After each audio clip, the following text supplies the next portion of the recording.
Good day, world. Did you know that starting your day with a healthy breakfast can work wonders for your body?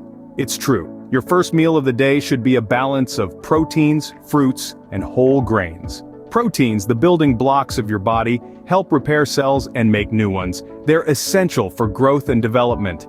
Eggs, lean meat, or plant-based proteins like beans and lentils are great sources. Fruits, packed full of vitamins and fibers, not only add a sweet twist to your breakfast but also help in digestion and provide antioxidants. Try adding fresh berries or a banana to your meal.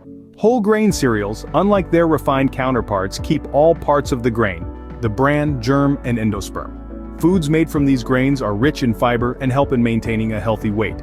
Starting your day with a breakfast like this not only keeps you full but also boosts your metabolism, helping you maintain a healthy lifestyle.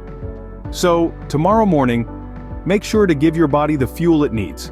Remember, a healthy day starts with a healthy breakfast.